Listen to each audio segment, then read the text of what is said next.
Modern tools can save you time and money, like online quoting, payment options, policy info, and more. That's Arrowhead Exchange. Arrowhead, we have program management down to a science.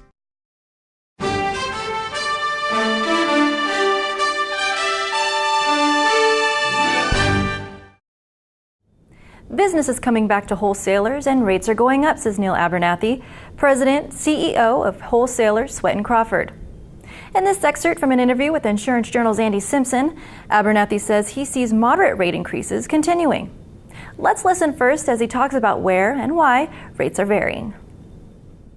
I think it does vary by everything. We're definitely seeing areas where it's hardening, and we're seeing some areas where nothing really is happening that much.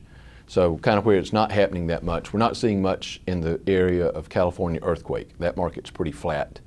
Not much of an increase going on there. But most everywhere else, the main areas that we do our business, we are seeing increases.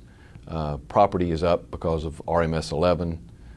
Casualty is starting to come up 3 to 5%, nothing huge, but it is ticking up. We're seeing it in trucking. Workers' comp somewhat is coming up. Professional lines is getting 5 to 7% increases. So I think all across our portfolio of our business, most everything is coming up from a rating standpoint, again, except for the California earthquake.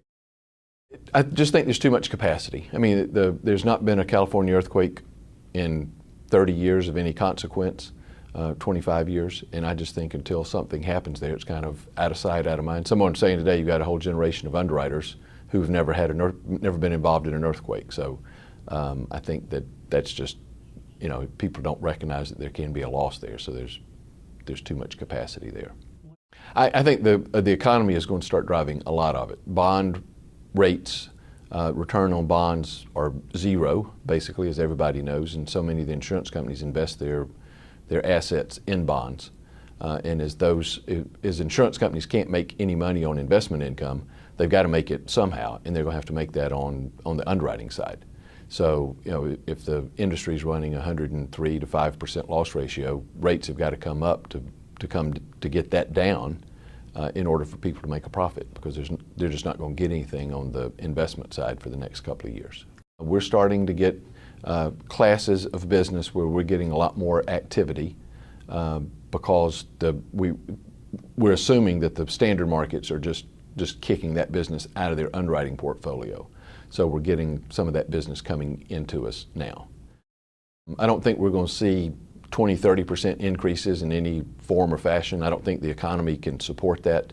If you went to somebody today and told them that their insurance premiums were going up 30%, they just wouldn't be able to pay it. So I don't think we're going to see those huge increases.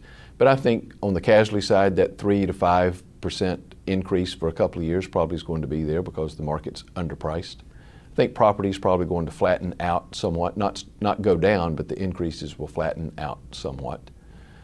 Professional lines probably is going to remain fairly competitive from an increase standpoint because you got a lot of losses coming into that marketplace. So I think that it's that 3 to 5% sustainable for the next couple of years.